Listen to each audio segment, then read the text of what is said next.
ये जो leader of the opposition है राहुल गांधी सर, ये अर्ब बिहेव करता है और इसका सोरोस फाउंडेशन के साथ रिलेशन है, फोर्ड फाउंडेशन के साथ रिलेशन है।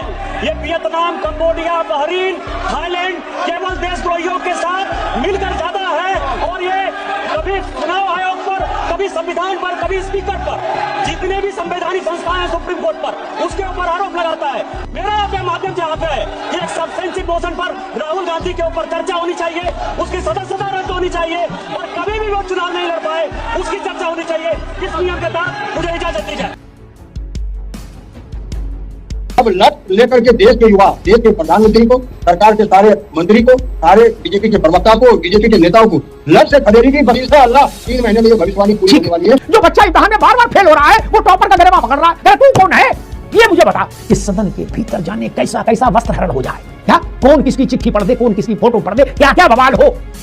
हांगकांग बैंक का पता ही नहीं कहां कहां कांग मांग हो। ऐसी ऐसी रंगीन बातें निशिकांत कहते, ओपी सिंह क्या भी सुन लो, कैसी कैसी लिपटा चिपटी की कहां कहां कहानियां हैं। कभी कहा नरवणे छोड़ो, अपने पुरखों को देखो भाई मेरे, नरवणे तो निपट लेंगे। वो नेहरू जी का किस्सा बता रहे हैं एडवीना आंटी के साथ, उनको समझो कैसे कैसे किस्से, राम राम राम भाई, क्या नीले नीले किस्से, पीले पीले किस्से। ट्रेलर था ये तो पूरी फिल्म रिलीज होगी ये तय जानो। ये कनेडी की बीबी के आनंदमयी के एडवीना के सेडवीना क्या बवाल है। बूढ़ा वंश कबीर का उपजा ऊंट का। नेहरू ऊपर से देख रहे होंगे तो अपना सर पीट रहे होंगे, दीवार में मार रहे होंगे। राम जी, डिबेट जोन की एक और मजेदार वीडियो में आप सभी का स्वागत है। दोस्तों, बीजेपी ने कांग्रेस के जननायक राहुल गांधी जी की फील्डिंग सेट कर दी है। उसी के चलते संसद में निशिकांत दुबे राहुल गांधी जी के खिलाफ मोशन भी ले आए हैं। अब दोस्तों, आप ये समझिए कि अगर बीजेपी ने अपने कदम पीछे नहीं खींचे तो ये समझो कि अगले महीने जब संसद की कार्रवाई फिर से शुरू होगी तो राहुल गांधी जी की छुट्टी तय समझो। अब दोस्तों, इसी को लेके अमिताभ अग्निहोत्री जी ने भी राहुल गांधी जी की खूब खिंचाई की है। दोस्तों, वीडियो बहुत मजेदार होने वाली है, आपसे अनुरोध अंत तक जरूर देखना। अगर आप चैनल पे पहली बार आए हैं या चैनल को अभी तक सब्सक्राइब नहीं किया है तो चैनल को सब्सक्राइब भी कर लेना। चलिए दोस्तों, मेन वीडियो स्टार्ट करते हैं। और अभी तो रुको, क्लाइमैक्स अभी बाकी। समझ और मेरा अनुभव कहता है कि भले ही सरकार प्रिविलेज मोशन ना ला रही हो राहुल जी के विरुद्ध, लेकिन जो सब्सटेंटिव मोशन निशिकांत दुबे लाए हैं राहुल गांधी के विरुद्ध, 9 मार्च से जब बजट सत्र का दूसरा चरण आरंभ होगा तो उस मोशन पर चर्चा के बाद कांग्रेस मुश्किल में फंस सकती है। राहुल गांधी की मेंबरशिप और राहुल गांधी के चुनाव लड़ने की योग्यता दोनों के विपरीत फैसला हो सकता है इस लोकसभा में, क्योंकि लोकसभा भाषण से नहीं चलती, लोकसभा तो गिनती से चलती है। जिधर बहुमत उधर फैसला। ऐसा ही भ्रम इंदिरा जी को भी था कि नहीं नहीं अंत में होगा नहीं, मेरा कौन सदस्यता मेरी कौन खारिज कर सकता है इस लोकसभा में। पंडित जी की बिटिया, तब तो पंडित जी को गए भी बहुत समय नहीं हुआ था, 64 में गए थे, 78 में ये काम हो रहा था, 10 12 14 साल हुए थे, फिर भी सदस्यता चलेगी। मुन्ना खान साहब, क्या स्थिति गंभीर हो गई है, क्योंकि अब इससे मसला नहीं होगा कि अमेरिका की डील और नरवणे की किताब ना, मोशन आ जाने का मतलब 8-10 घंटा उस पर भाषण हो जाएंगे, रुचि वाले या रुचि वाले कुछ भी मान लो, और मूल ऑपरेटिव पार्ट शुरू हो जाएगा कि भाई इस मोशन को अब हम डिवीजन के लिए प्रस्तुत करते हैं। अब तो विभाजन होगा इस मोशन पर, इसकी प्रेयर पर। अगर बहुमत मोशन के पक्ष में रहा तो राहुल जी को जाना होगा। मुन्ना खान साहब, स्थिति वहां तक तो पहुंच गई। राहुल गांधी की बात अगर हम करें तो वो साल दूसरा था, ये साल दूसरा है। अच्छा, राहुल गांधी जी निखर करके आए हैं और जो विपक्ष के लोग हैं वो तो समझते ही हैं, लेकिन जो सरकार में बैठे लोग हैं लगभग 75% लोग तो ये समझते हैं कि ये आदमी जो बोलता है वो सच बोलता है और ये हक की बात करता है। चाहे किसान की बात हो, जवान की बात हो, महिलाओं की बात हो, चाहे व्यापारी की बात हो, देश की बात हो, देश हित की बात हो, चाहे विदेश नीति की बात हो, सब पे सवाल करता है। सवाल इसलिए करता है क्योंकि सरकार में बैठने का 10 साल का तजुर्बा रहा है, क्योंकि सरकार उन्होंने चलाई है, उन्होंने सरकार चलती हुई देखी है, कांग्रेस की सरकार चली है। तो सवाल आज आप उसे डर कर करके आप जो जिस तरीके से चूहे के बिल में घुस जाना कहते हैं, आप बिल में घुसने की कोशिश कर रहे हो, तो आप सवालों के जवाब देने के बजाय पार्लियामेंट में नहीं आ रहे। ओम बिरला जी कह रहे हैं कि प्रधानमंत्री को जान का खतरा है। अरे सारे ड्रामे जो है जी, वो जोसेफ फाइल जो निकली है, वो फाइल में जो चर्चा है और जिस तरीके से डोनाल्ड ट्रंप ने कहा कि मोदी जी का राजनीतिक करियर हमारे हाथ में, मैं जब चाहूं तो उसको नष्ट कर दूं। यही बात देश की जनता जानना चाहती है कि आखिर क्या वजह है और कौन से नस को डोनाल्ड ट्रंप ने मोदी जी का दबा रखा है। चड्ढा समझाओ इसे, समझाओ। कौन सी फाइल एप्स्टीन को क्या है वो फाइल, मोदी जी डर गए, उनकी आंखों में हम डर देख रहे हैं, किसान का बुरा हो गया, महिला के साथ अत्याचार हो रहा है, बेरोजगारी हो रही है, 100 बातें आपने कहीं पार्लियामेंट में। मैं थोड़ा आगे का सोच रहा हूँ, है ना, विजुलाइज कर रहा हूँ। सारे बातें आपने जो यहाँ कहीं इनको डबल ट्रिपल करके आपने लोकसभा में कह दिया। राहुल जी ने वहां चढ़ा चढ़ा के एक बढ़िया भाषण दे दिया, सब हो गया। अंत में तो वोट होगा ना मेरे भाई, कि नहीं होगा? होगा ना, और वोट होगा, मेमोरी खत्म हो जाएगी, तब क्या करोगे? तब तो जो फाइल आप लेके गए उसको लेके बाहर निकलना पड़ेगा।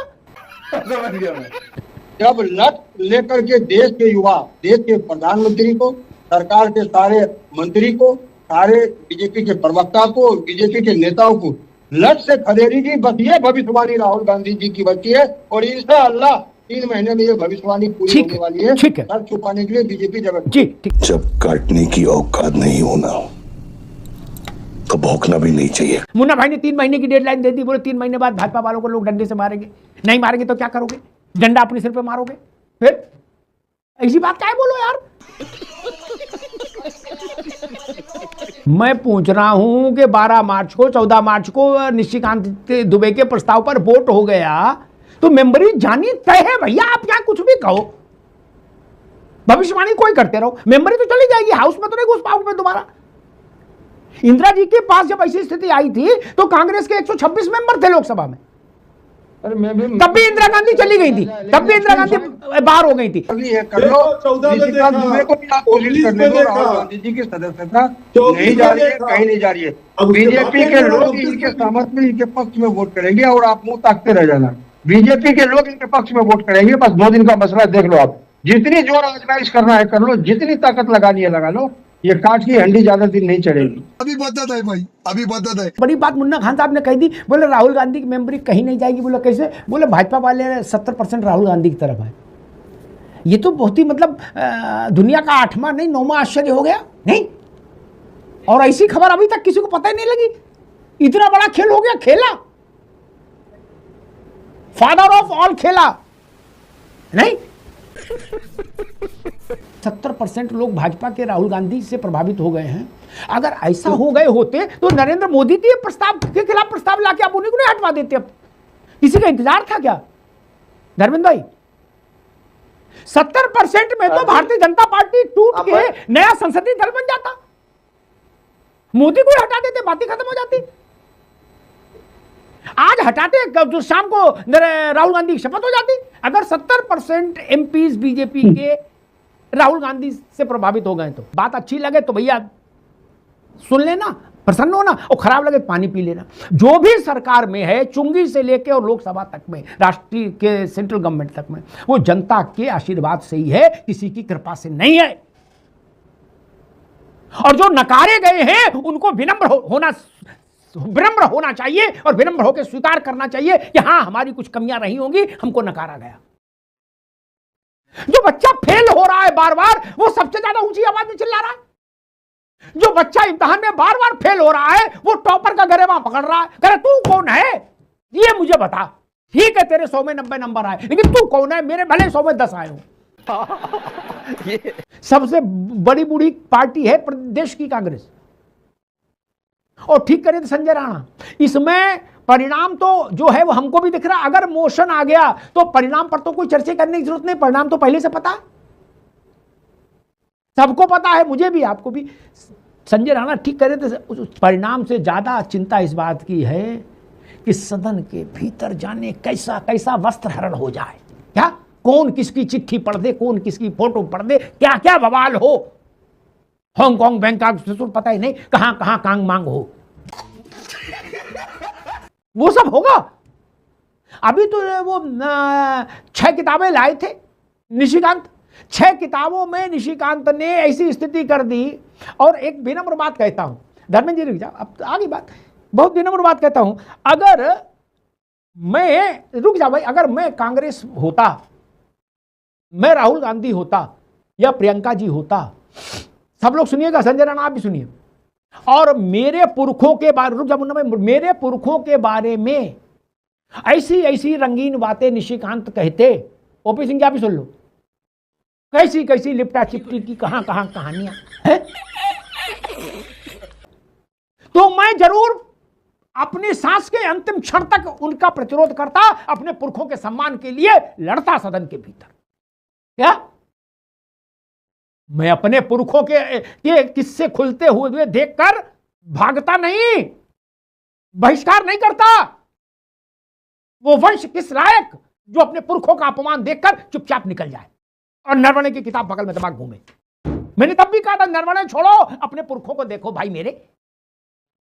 नरवणे तो निपट लेंगे। वो नेहरू जी का किस्सा बता रहे हैं एडवीना आंटी के साथ, उनको समझो। तो कैसे कैसे किस्से, राम राम राम भजो, क्या नीले नीले किस्से, पीले पीले किस्से। 6 किताबें लाए थे, वो कह रहे वो लाइब्रेरी भी बनाएंगे इन्हीं किताबों की। वो ट्रेलर था। अगर ये प्रस्ताव आया सब्सटेंटिव मोशन वोट के लिए, चर्चा के लिए, तो पूरी फिल्म रिलीज होगी, ये तय जानो। तौबा तौबा तौबा। नेहरू जी ने अपनी सगी छोटी बहन विजय लक्ष्मी पंडित को यूएसएसआर का राजदूत बनाया। विजय लक्ष्मी जी की योग्यता जानते थे, मोतीलाल जी की बेटी थी और जवाहरलाल जी की बहन थी। इसके अलावा उनकी योग्यता ये थी कि उनके पास हाई स्कूल पास का भी, स्कूल का भी सर्टिफिकेट नहीं था कि वो स्कूल में भी पास हुई। बोलो जय श्री राम, जोर से बोलो। क्या उनको उन्होंने दुनिया की सबसे बड़ी दूसरी ताकत में राजदूत बना दिया था। इसलिए तो मुगले आजम टाइप लिए, इसमें तो कोई शक नहीं। जिल्ले इलाही मां बदौलत। अब ये इसका भाग्य दुर्भाग्य कहिए कि निशिकांत वो लोकसभा में आना था और फिर वो किताबें ढूंढ के लाना था। लेकिन मुन्ना भाई, निशिकांत ने जो किया उससे ज्यादा मुझे खराब ये लगा कि गांधी परिवार ने अपने पुरखों के सम्मान के लिए लड़ा नहीं, ना हाउस के भीतर ना हाउस के बाहर। आप बताइए, राहुल गांधी धरने पर बैठ सकते थे कि मेरे पुरखों के बारे में ऐसी गंदी बातें क्यों कही आपने? ये कनेडी की बीबी के, आनंदमयी के, एडवीना के, सेडवीना, ये क्या बवाल है? क्या नंगाई है? नहीं ना, नहीं बोले आप। आपको तो प्राण दे देना चाहिए था। 1 लाख आदमी को रामलीला मैदान में आमरण अनशन कर देना चाहिए था और नारा लिख देना चाहिए था, नेहरू के सम्मान में हम सब हैं मैदान में, इंदिरा के सम्मान में हम सब हैं मैदान में। सफाइयों को भी लाना चाहिए था साथ में। ये भी 15 दिन भूखे रहते, वहां अनशन करते, कोई नहीं आया। मैंने कहा था, नेहरू ऊपर से देख रहे होंगे तो अपना सर पीट रहे होंगे, दीवार में मार रहे होंगे। बूढ़ा वंश कबीर का उपजा पूत कपूत, उपजा पूत कपूत। गांधी, नेहरू, राजीव गांधी सब पर ऐसी ऐसी बातें कही गई, नीली पीली रंग की। आप लोग बोले नहीं। राहुल गांधी ने एक ट्वीट तक नहीं किया उस मुद्दे पर। अखिलेश जी भी नहीं बोले, यही बैठ जाते धरने पर। नेहरू जी तो सबके हैं। इस पर चिंतन करिएगा। सोनिया जी को अपने बच्चों को बताना चाहिए था।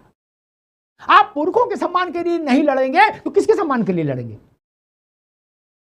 आपको चिंता ट्रंप की, ये ट्रंप क्या करे? अरे नेहरू जी को तो बचाओ महाराज, ट्रंप का तो हो जाएगा जो होना होगा।